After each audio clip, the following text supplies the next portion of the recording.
Hello, welcome, सत श्री अकाल, आदाब, नमस्कार। आप सबका स्वागत है खेल खेल में के इस नए एपिसोड में। मैं हूं आपका होस्ट और दोस्त सिद्धार्थ महान। इस हफ्ते खेलों की दुनिया में कई बड़े मोड़ आए। आईपीएल में कुछ शानदार मूवमेंट्स देखने को मिले, तो वहीं बैडमिंटन में भारत को निराशा हाथ लगी। लेकिन यही स्पोर्ट्स की असली खूबसूरती है।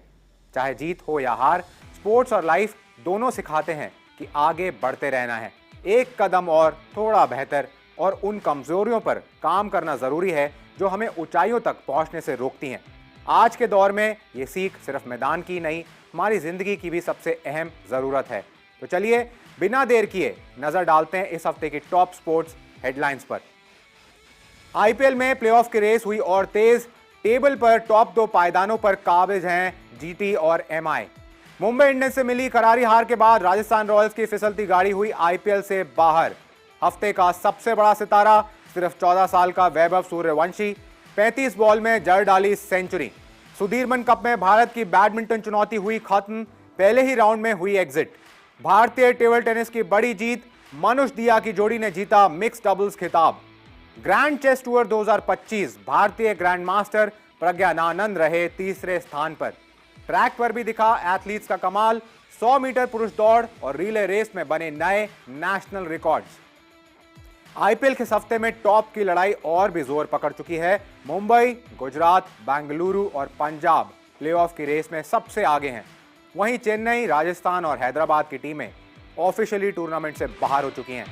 तो आइए देखते हैं इस हफ्ते की आईपीएल हाइलाइट्स।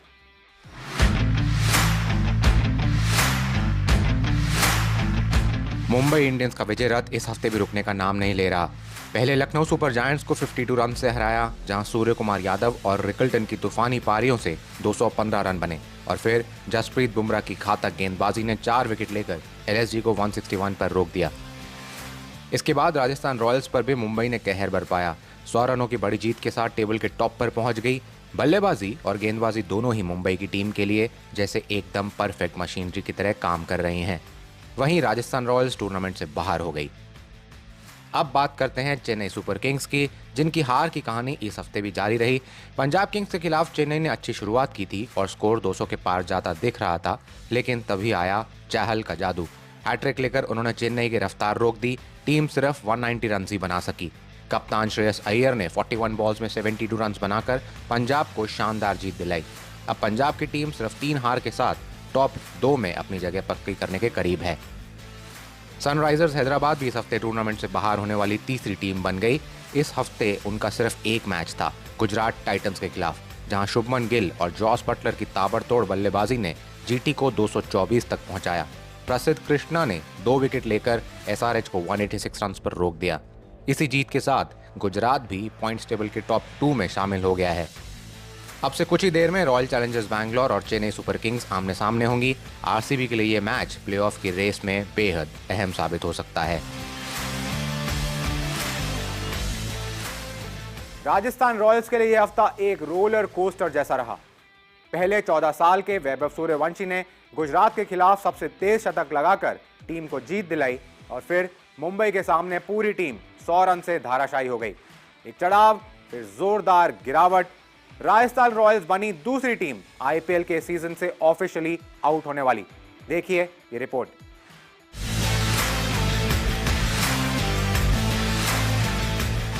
जयपुर का सवाई मानसिंह स्टेडियम और गुजरात टाइटंस के खिलाफ एक ऐसी पारी जिसने आईपीएल इतिहास में राजस्थान रॉयल्स को एक रिकॉर्ड तोहफा दिया। राजस्थान ने 210 रनों का टारगेट सिर्फ 15.5 ओवर में चेस करके आईपीएल में सबसे तेज 200 प्लस रन का पीछा करने का रिकॉर्ड बना दिया, और इस जीत के हीरो बने 14 साल के वैभव सूर्यवंशी, जिन्होंने अपने सिर्फ तीसरे आईपीएल मैच में 35 गेंदों में शतक ठोककर क्रिकेट जगत को चौंका दिया। लेकिन जैसे ही टीम ने वापसी की उम्मीद बांधी, मुंबई इंडियंस ने उसे जमीन पर ला पटका। जयपुर में 2012 के बाद अपनी पहली जीत दर्ज करते हुए मुंबई ने पहले ही बल्ले से कहर ढाया। 217 रन ठोके, जिसमें रिकल्टन और रोहित के अर्धशतक और फिर सूर्या और हार्दिक की तूफानी इनिंग्स रही। सिर्फ 8 ओवर में सूर्या और हार्दिक ने नाबाद 94 रन जोड़े और राजस्थान रॉयल्स के गेंदबाज सिर्फ देखते रहे। जब बारी आई राजस्थान के बल्लेबाजी की तो पहले ही ओवर में वैभव सूर्यवंशी 0 पर आउट हो गए और 5 ओवर में आधी टीम पवेलियन लौट चुकी थी। जायसवाल, नीतीश, पराग, हेटमायर सब आउट। निचले क्रम ने भी ज्यादा संघर्ष नहीं किया, सिर्फ जोफ्रा आर्चर कुछ रन जोड़ पाए और पूरी टीम 117 पर ऑल आउट हो गई। 100 रनों की हार के साथ राजस्थान रॉयल्स इस सीजन के प्लेऑफ की दौड़ से बाहर हो गई है। हर चीज़ से आगे सोचना होगा, जब आपके पास नहीं है उसको आप भूल के आपको आगे बढ़ना होगा। अब हमारे पास वैभव है, यशस्वी जायसवाल है, संजू सैमसन हमारा कैप्टन है, तो इसी टीम से हम आगे जाएंगे और इसी टीम से हम जीत के दिखाएंगे। 11 में से सिर्फ 3 मैच जीतने वाली टीम के लिए अब सिर्फ अगला सीजन सोचने का वक्त है और ये भी सोचने का कि कहां से शुरू हुई थी गड़बड़, शायद टीम सिलेक्शन से। एक हफ्ता तो बिल्कुल अलग रंग, एक तरफ धमाकेदार शतक से रिकॉर्ड्स की बौछार, दूसरी तरफ अगले ही पारी में सन्नाटा। ये है वैभव सूर्यवंशी की कहानी। राजस्थान रॉयल्स इस सीजन प्लेऑफ की रेस से बाहर हो चुकी है, लेकिन एक 14 साल का लड़का जिसने इस फीकी होती टीम को भी चमका दिया है।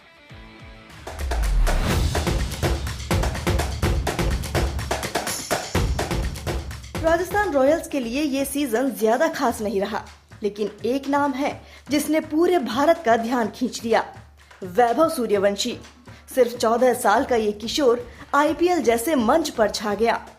गुजरात टाइटंस के खिलाफ मात्र 35 गेंदों में शतक ठोककर वैभव ने इतिहास रच दिया। आईपीएल में किसी भारतीय द्वारा सबसे तेज सेंचुरी और किसी भी किशोर द्वारा सबसे तेज शतक। लेकिन जितनी तेजी से चढ़ाई हुई, अगली ही पारी में उतनी ही तेज गिरावट भी दिखी। मुंबई इंडियंस के खिलाफ अगले मैच में वो दूसरी गेंद पर आउट हो गए, 0 पर।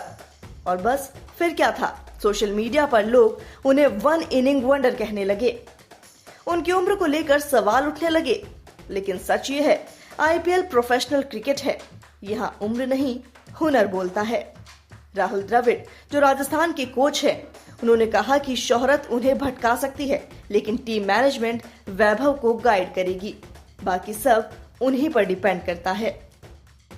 विराट कोहली तक ने उन्हें सबसे बड़ा टैलेंट बताया और आगे आने वाली जनरेशन को लीड करने की बात भी कही।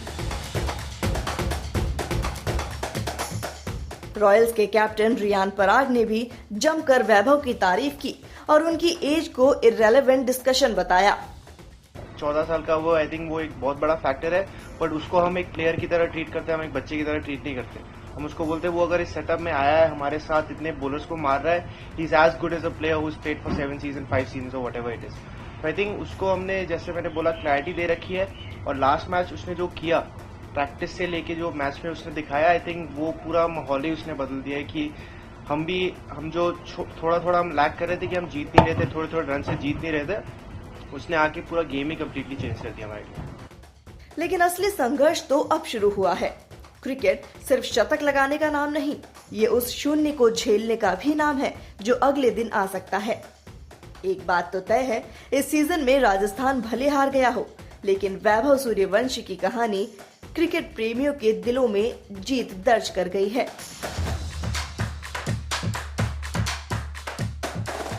इतना रेयर टैलेंट जब उभरता है तो सिर्फ बीसीसीआई की ही नहीं, वैभव के परिवार के ऊपर भी जिम्मेदारी होती है। उनका ध्यान सिर्फ हेडलाइंस पर नहीं, हर दिन बेहतर क्रिकेटर बनने पर बना रहे। उम्मीद है कि आने वाले वक्त में वैभव टीम इंडिया के नए सितारे बनकर उभरेंगे। कभी कभी एक हार सिर्फ एक मैच की नहीं होती, वो पूरे सिस्टम की कहानी कह जाती है। सुधीरमन कप में भारतीय शटलर्स का सफर इस हफ्ते थम गया, और वो भी अपने आखिरी ग्रुप मैच से पहले ही। जिस इंडोनेशिया को हमने 2022 में थॉमस कप के फाइनल में हराया था, इस बार उसने हमें पीछे छोड़ दिया। आइए नजर डालते हैं भारत के इस अभियान पर, जहां एक जीत थी, 2 बड़ी हारें थीं और बहुत से ऐसे सवाल जो हमारे बैडमिंटन के भविष्य को लेकर चिंता पैदा करते हैं।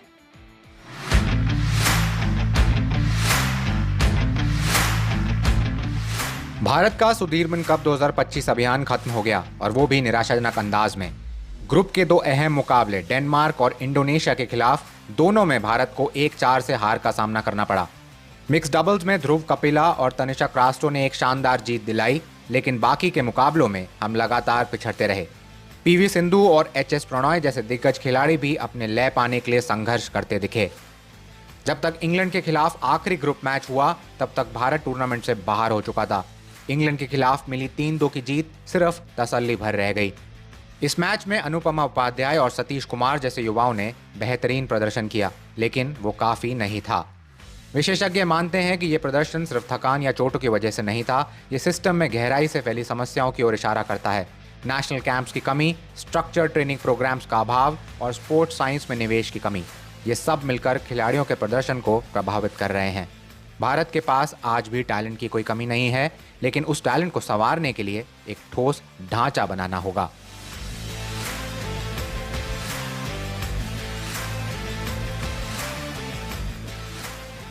सुधीरमन कप में हार जरूर मिली है, लेकिन अगर अब सही कदम उठाए गए तो बैडमिंटन का आने वाला कल फिर से सुनहरा हो सकता है। ग्रैंड चेस टूर 2025 के वॉर्सॉ लेग में जहां एक तरफ रूस के व्लादिमीर फेदोसोव ने खिताब जीत लिया, वहीं भारत के प्रज्ञानानंद ने दिखाया कि वो आज नहीं तो कल शतरंज की दुनिया के सरताज जरूर बनेंगे।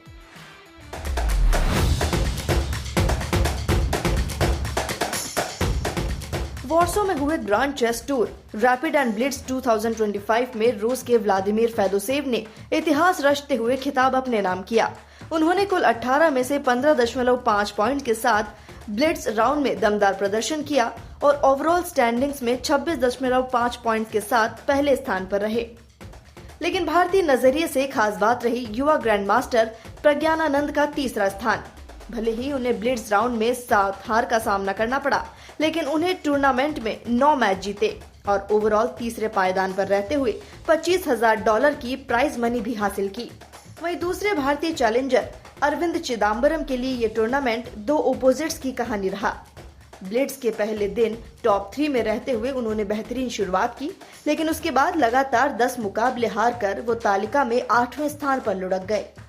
इन दोनों भारतीय खिलाड़ियों की आपसी टक्कर में बाजी मारी प्रज्ञानानंद ने। सभी मुकाबलों में उन्होंने अरविंद को हराया। भारतीय ग्रैंड मास्टर्स के लिए अब अगली भिड़ंत होगी ग्रैंड चेस टूर के अगले चरण में, जो 6 मई से रोमानिया में खेला जाएगा। भारत के टेबल टेनिस खिलाड़ियों ने इस हफ्ते अंतर्राष्ट्रीय स्तर पर एक और कमाल करके दिखाया है। मनुष शाह और दिया चितले ने ट्यूनिस में हुई world table tennis contender event में मिक्स्ड डबल्स का खिताब जीतकर इतिहास रच दिया है। ऐसा कर दिखाने वाले वो भारत के सिर्फ दूसरे जोड़ीदार बन गए हैं। आइए देखते हैं इस शानदार जीत की कहानी।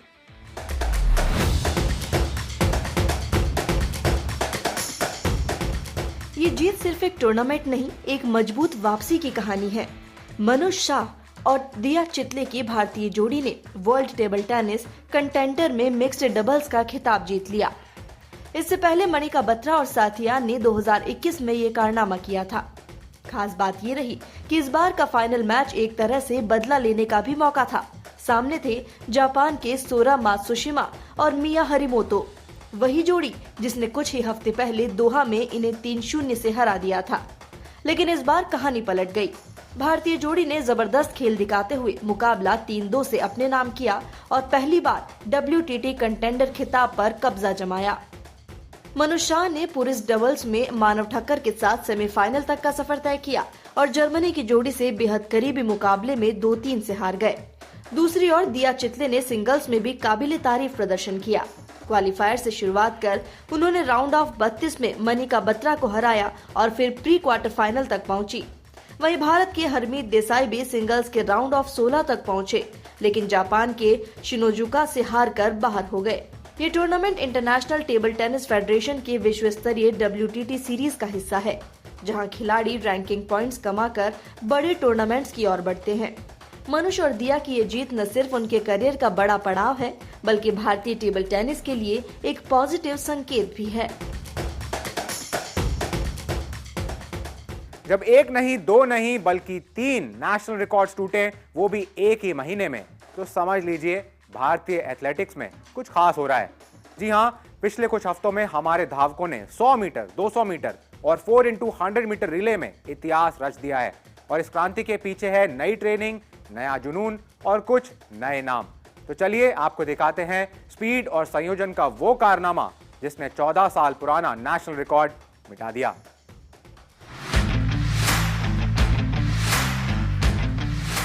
भारतीय ट्रैक एंड फील्ड में इस महीने जो हुआ है वो शायद दशकों में नहीं हुआ था।